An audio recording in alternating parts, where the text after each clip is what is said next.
Hello everybody and welcome to my channel. My name is Rainer and this is Rainier Books. On the second to last day of this year, on the 30th December of 2022, I want to present you 13 more books that I thought were notable books of fiction in 2022 on my reading list, books that I've read. So stay tuned to this, please, and see you in a bit.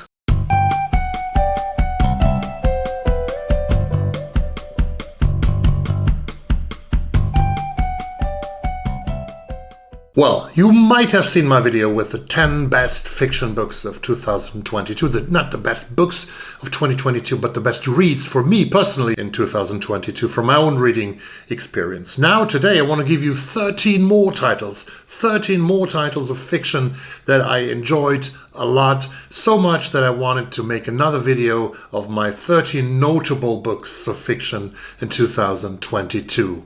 Let's do this. The first one is a book that probably you haven't read in 2022. If you haven't done so, I would strongly advise you to read it next year. It's a great novel by a Latvian author. The book is called Soviet Milk by Nora Ikstena, and it was translated from the Latvian by Margita Gailitis, published by Peirene Press on March 17 in 2018. Why should you read this? The author, Nora Ikstena, she was born in 1969. She studied literature in New York and in her hometown in Riga, the capital of Latvia. And her novel Soviet Milk, that was published in 2015 already in Latvia. It was translated into English 3 years later in 2018, and totally it was translated into 15 languages and was a huge bestseller in her native country of Latvia. This book plays in Riga, but it also plays on the countryside in this small country in Latvia. And on the surface, you have the story of 3 generations, grandmother, mother, and daughter. 3 generations and it's set between the early days after the end of the Second World War and of 1989, when not only the German Wall, the Berlin Wall fell, it was the beginning of the end of the Soviet Empire. In 1991 then. Mother and daughter are narrating this book, alternating between the chapters, and while both of them are unable to express their feelings and love for each other, there's a lot of warmth in the relationship between the granddaughter and the grandmother, and this has a significance for the novel. The child has already, when she's an infant, the little girl is not breastfeeded by her mother, and the mother writes and narrates, "My milk was bitter, the milk of incomprehension, of extinction. I protected my child from it." That's what she says. She is a medical doctor. She's an expert in fertility, and once she was on a congress in Leningrad during the Soviet times, and she saw a woman who got abused by her boyfriend or husband, and she sort of tried to help that woman against the abuse and turned against the abuser. And from that on, because this man was a very powerful man in the Soviet system, she was banned from being a doctor. She had to work in the countryside. She could only work in fertility, but not longer as a doctor. We meet a lot of damaged characters, damaged by the life of the Soviet Union, damaged, and they were nurtured by poisonous Soviet milk. Everything in this short novel of about 200 pages is symbolic and has references to the times of darkness in the Soviet Union. That grandmother is representing hope, seems to stand for liberation from all Soviet rule and go back to the original Latvian history. Thinking back to reading Soviet Milk, I clearly realized that I absolutely have to read Svetlana Alexeyevich's Nobel Prize grounding book, Second-Hand Time, for which she got the Nobel Prize. And in this book, she has conducted hundreds of interviews with Soviet citizens and former Soviet citizens, and she tries to create a collage, she tries to create a picture of how life was in the Soviet Union and how it damaged the souls and the psyches of millions of people until today. April in Spain by the Booker Prize winning author John Banville, and this was published on October 7 in 2021 by Faber, and I read it from the Stockholm Library. Mr. Banville, the author who was born in Ireland in 1945, he lets his hero, the Dublin pathologist Quirk, go on a trip with his Austrian-born wife to northern Spain, to the city of San Sebastian in Spanish, which is called Donostia in the Basque local language of that region. And the time is not our time. The time is the 1930s, when Franco is establishing his dictatorship in Spain. And the couple has a very nice and very beautiful holiday with good food and beautiful sights and historic buildings and stuff like that. But then Quirk encounters on one evening when he comes home, when he wants to walk home from a restaurant with his wife, he hears a voice in his well-known Dublin dialect, and he suddenly sees a face also that connects with his voice, and he recognizes this woman as a woman that he has met years ago in Dublin. The only problem is that woman should be dead right now. And this is the start of a thriller that I won't spoil for you, a very intelligently written, atmospheric thriller which makes you want to travel to northern Spain. I talked about the Nobel Prize once, I talk about it again, because the next book that I want to mention is a Nobel Prize winner's book. This is The Remains of the Day by Kazuo Ishiguro, which I read in spring this year. It was published in May, on May 1 in 1989, 33 years ago. This is about Stevens, who's the legendary, not he's the legendary butler, but Stevens is the butler of the legendary estate of Darlington Hall. And this novel describes a road trip of this butler to West England, in the direction to Cornwall. He's driving the car of his boss, an American millionaire who has bought the castle, who has bought Darlington Hall, and who gives him his car and says, take some days off and enjoy yourself, go on. And Stevens does this after he's a little doubting if he can sort of accept this offer by his boss, but then he's going on this trip to West, and we make several stops with him. It's a road movie, it's a road novel. We have lots of reflections to the past by Stevens, to the great times of Darlington Hall, but also very shady times when people in the British lords and counts and barons were sympathizing with Nazis, some of them at least. And Stevens also has the problem, and that's why he's going west. He wants to re-recruit a woman that has worked for him years ago. Now he's supposed to get her back, and the secret, he loves her, but he never told her about it. And she left and married somebody else, and now she's living in the West. And well, this is not only about Stevens, who did not dare to let his feelings interfere with his job. It is also a book about an empire in steep decline. This book is one of the reasons why Kazuo Ishiguro was awarded the Nobel Prize some years ago. The next book, then I go for Mr. Wilder and Me. Mr. Wilder and Me, which was the first book that I ever read by the British author Jonathan Coe, the English author, born in 1961. It's a wonderful homage to the Hollywood film director Billy Wilder, a Jewish Austrian who fled the Nazis in the 1930s and to become one of Hollywood's greatest personalities of all time, I think. Films like Some Like It Hot, starring Marilyn Monroe, Tony Curtis and Jack Lemmon, Witness of the Prosecution with Marlene Dietrich, Charles Lawton and Tyrone Power, and not forgetting Ninochka, directed by Ernst Lubitsch with the wonderful Swedish actress Greta Garbo, but the script was written by Billy Wilder. Billy Wilder was nominated for 21 Oscars, and in this novel we meet him as a literary figure in Los Angeles, first in Los Angeles. Coe uses a middle-aged woman whose daughters are moving out of the family's house to tell this beautiful story. One daughter will go to college in the US, and Kalista, this is the name of the protagonist, her Greek-English mother, remembers the time when she herself was young, when she herself went to the United States, met an English girl on a trip to Los Angeles, across the whole country. Other English girl says, I have to meet this guy. My parents know this guy in Los Angeles, and he invited us to dinner. Won't you join me? Will you join me? And Kalista joins her friend, and they meet Billy Wilder. And her friend is pretty bored and leaves the party, the dinner, after just a few bites. But Kalista stays, and she develops a friendship and also a working relationship with this great Hollywood legend. This is the end of Billy Wilder's career that we are learning about, and his attempts to stay in the game, although he's old, and there are new films that are being made, films like Star Wars, which Billy Wilder cannot compete anymore. He doesn't understand them as well. And they're going to Greece to make a film called Fedora. And we meet both Callista and Billy Wilder in this great, wonderful narrated novel by Jonathan Coe. Then I went to Portugal, and I thought I have to read something from Portugal, of course. And I read The Return by Dulce Maria Cardoso, translated from the Portuguese by Ángel Gurria Quintana, published by MacLehose Press in March 2012. Here we have the story of a 15-year-old boy from Angola, actually. He's the protagonist of the novel.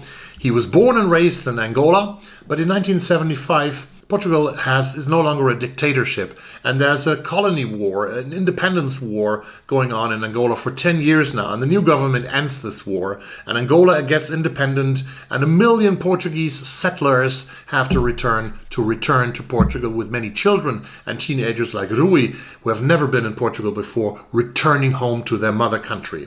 And here we see them living in a hotel outside Lisbon in the beautiful seaside of Cascais, a luxurious hotel that becomes sort of like a prison camp for those returnees from Angola.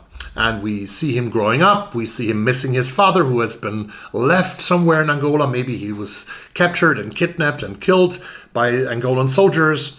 And also his mother, who is slowly sinking deeper and deeper into mental illness. This is a great psychological novel. It is also an important novel about modern post-colonial history, seen from the other side in this perspective of Angolans or Portuguese Angolans returning to Portugal. Then I want to talk about 3 books at the same time. And this is My Name is Lucy Barton, O. William, and Lucy by the Sea. I read them all this year. The author is Elizabeth Strout, the amazing Elizabeth Strout from the United States. Published were these books in 2016, 2021, and 2022. And they have in common that they have the same protagonist, Lucy Barton. These are books in the so-called Amgash series, and I became a huge fan of Elizabeth Strout. She has created this wonderful woman who comes from very from a very poor background in Amgash, Illinois, who is the first one in her family who is able to study and then goes to college and becomes a writer, a very successful writer, gets translated into many languages, travels all over the world, and so on. But in the first novel, My Name is Lucy Barton, she is in hospital for some reason that we never know about, and even Lucy doesn't know why she was in hospital. She was sick. For several weeks she was in hospital, and 1 week during the stay she becomes a visit by her mother. She stays a whole week, and they have very interesting, strange, sometimes longer, sometimes shorter conversations, because they have a very difficult relationship with each other. This is the first book where where Lucy reminds herself a lot about her growing up and about her relationship to her mother and her brother and even her father. The second book, O. William, in this book Lucy mourns the death of her husband, but mainly she narrates events that happen and circle around her first husband, William, whom she divorced before she met her. Of course, she married her second husband. William is the father of Lucy's 2 daughters, and these two, William and Lucy, they have a very interesting, very close relationship to each other.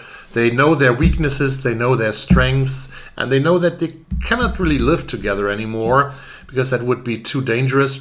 But this is a novel also about reflections of marriage and how things went wrong and why things went wrong. And it's so full of wisdom, so full of philosophical knowledge about life, that I really admired it a lot. And then I was happy when I learned that a third novel came out in 2022. O. William was shortlisted for the Booker Prize. That's why I read My Name is Lucy Barton and then O. William. But then Lucy by the Sea came out in the end of 2022, and Lucy by the Sea is the 4th book in the Amgash series. I missed actually the second one.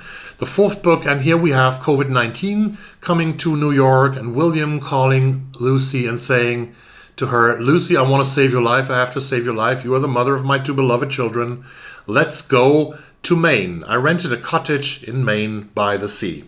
And they go to this cottage together to sort of shelter from COVID-19, have very few, they have walks with neighbors, and they talk a lot with each other, and everything is very safely done with a lot of precautions against COVID-19, but that is not the main topic. It's one of the topics is the isolation, apparently, in this cottage. But again, we have a lot of episodes from the lives and the relationships between the daughters. The daughters' lives develop, and they get in one crisis and another crisis. And Lucy wants to help, but her help is not so appreciated anymore. Things that happen in everybody's life almost. And it's so beautifully, with this knowledge, with this wisdom that Elizabeth Strout has. She was a very, very pleasant discovery for me, because she knows life with all its beauty and all its sadness. And it also makes you want to travel, actually. It also made me want to travel to Maine to see the coast of Maine, and maybe that cottage that, of course, doesn't exist. I've missed, actually, the second book in the series, Anything is Possible, and I will read it next year, probably. Comes the next one of the books that I have here somewhere, and this is A Town Called Solace by Mary Lawson, Canadian author living in the UK for many decades now, but she writes about Canada. This book was published by Chatto Windus in February 2021, and it was, as you might remember, also longlisted for the Booker in 2021. This takes us to Northern Ontario, to a small town in Northern Ontario called Solace. Don't look it up on the map, it doesn't exist. It's a fictitious town. We have a lot of people here, but 3 people narrate the story. We have Clara, who is a little girl, and her sister has gone missing, and she takes care of Mrs. Orchard's house and the cat Moses. Mrs. Orchard is the neighbor house of Clara's house, and Mrs. Orchard has been hospitalized for days and then weeks, and she takes care of Moses, the cat. Mrs. Orchard is narrating a part of the story from the hospital, and the third person to narrate this novel is Liam, or Liam. He's coming to the house, has the key for the house, which makes Clara very suspicious, because she hasn't any idea why this guy has a key to the house, and she is scared that Moses might be detected by this guy and might be treated badly, and so on and so on. So we slowly learn the relationship between Liam and Mrs. Orchard, because why has Mrs. Orchard given the key to somebody that is absolutely not related to her? So there are lots of secrets in this book, and these secrets and these stories of this man, Liam, who has just divorced a beautiful wife, who has moved to this small place now, to this town called Solace, and he has inherited the house, he wants to sell the house, but things keep him from doing that. So we learn more and more and all the secrets over the course of the novel. It's a very beautiful one. Please read this. And then we are already in Tokyo, in Japan, which is one of my favorite cities on this planet, as you might know. And we have the novel called Cold Enough for Snow by Jessica Au, published by New Directions on February 15, 2022. A mother and her daughter go on a vacation to Tokyo. They walk through this densely populated town with its shining lights, with its small alleyways, its beautiful smelling restaurants, and try to get closer to each other, but they fail to connect. They never can make the connection, which actually was one of the goals of this trip that was planned and booked by the daughter. One of the reasons might be that they don't share the same language. The mother was brought up with Cantonese in China, in Hong Kong, outside Hong Kong. And the daughter, apparently, like the author, was brought up in Australia and had English as her mother tongue. So Cold Enough for Snow is a dazzling story. It's an atmospheric story about Tokyo, about the attempt to get closer to it, also about failing to do so. It's a piece also of Australian literature that we so seldom get here in Europe. So this is one of many reasons why you should read this book, Cold Enough for Snow. And I might take this one as next here, because this is Kamila Shamsie, Best of Friends. Kamila Shamsie. It was published in September 27 this year by Bloomsbury Circus in London, England. Mariam and Zara share a friendship over the course of their whole life, decades. This book tells us about the friendship in 2 parts, about 150 pages, I would say, each. In the first part, we meet these two girls as teenagers in their native Karachi in Pakistan. Mariam's grandfather owns a huge factory. He's very, very rich. And Zara's father, also upper middle class, he's a sports journalist who has a very famous program on television about cricket. On a fateful night, they get into a car with two young men. What will happen there will come back to haunt them 30 years later, and that is the second part of the book, which plays in London, England. Mariam and Zara are in London, and they are still quite well suited, very well. They have a lot of money, and Mariam is still rich. She's living on Primrose Hill, where also the main character of Monica Ali's book, Love Marriage, is living. And Zara is a human activist, a very famous one in the UK. So both of them are living very well, but then people from their past show up. And also that event that happened in the past shows up. But also there's an intertwining between, and there's an incident, because Mariam is an entrepreneur in social media. She has developed a new app. And there's a human rights activist working for Zara who gets into deep, deep trouble because of that app. And the question is, if that friendship that lasted for so long, for 30 or 40 years maybe, if this friendship can really survive under this circumstances. I have to say that the first part of the novel in Karachi is extremely fascinating. It's so beautifully described, and you can almost, I've never been to Pakistan or India or Bangladesh or that region of the world, but I almost can imagine the area and everything, and the atmosphere. Also the two teenagers and their developing kinds of desires and also sexual desires are described very well. And the second part of the novel is not as interesting as the first one, but it still makes Shamsie's novel, thanks to the first part, a very, very good reading. Read this novel. It's not, please don't compare it, as I did a little bit, of course, with her Women's Prize winning beautiful novel Home Fire. That we shouldn't do. So we're already almost ready now. We got the second to last book, and this is called A Night of the Living Raz. The Night of the Living Raz, stories by Morgan Talty, published by Tin House Books in Canada on July 5, 2022. This book is a collection of short stories that takes us to the Penobscot First Nation or Indigenous Nation in America and the US, in Maine. We have all the stories circle around one character, but they're not chronologically or in order. So you never know where you are. You find out very, very quickly, of course. But these stories are not ordered in a way. We have stories about the family, a broken family. We have stories with mythological beliefs of the Penobscot.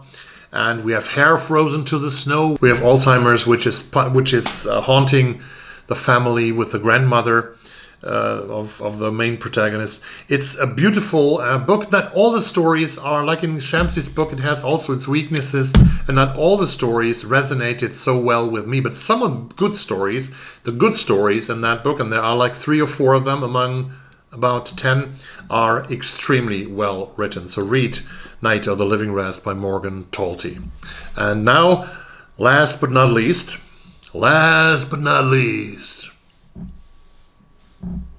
comes The Pachinko Parlor by Elisa Chua du Sapin. And this book is translated from the French by Anissa Abbas-Higgins, who translated also Elisa Chua du Sapin's first novel, Winter in Sakcho, into English. Winter in Sakcho actually won the National Book Award for Best Translated Book in 2021. This year we got The Pachinko Parlor, and hopefully we get the third novel that Chua du Sapin has already written in French last year, I think, in English next year.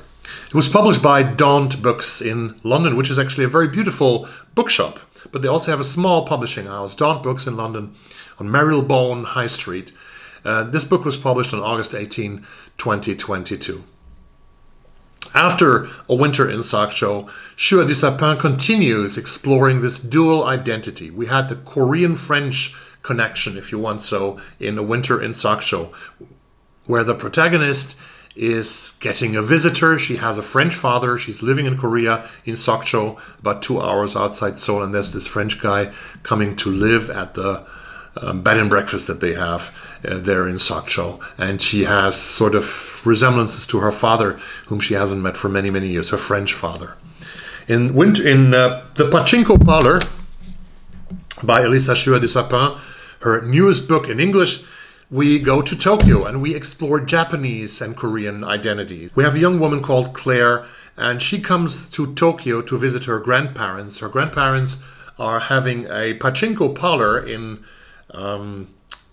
Tokyo. There are lots of, actually I learned from this book that lots of Pachinko Parlors in Japan. You will find many if you once go there.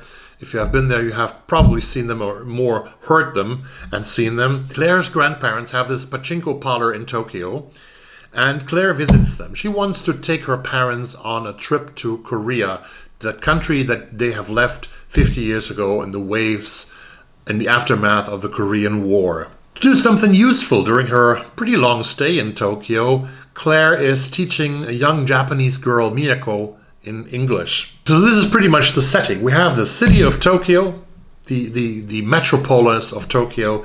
We have the Pachinko Parlor, we have the grandparents, and we have Miyako and her mother.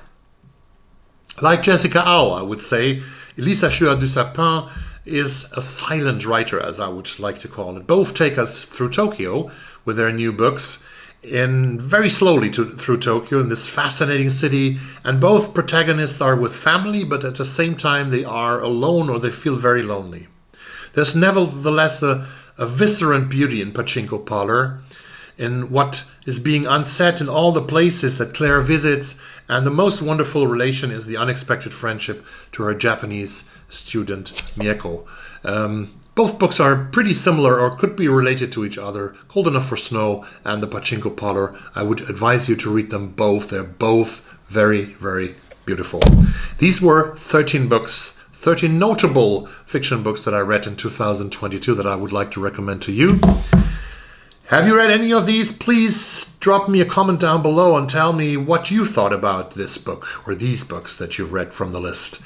Or tell me anything about your favorite reads of 2021. The comments are open, and I hope you like this video, and the next one is coming pretty soon. Thank you very much for watching, and bye!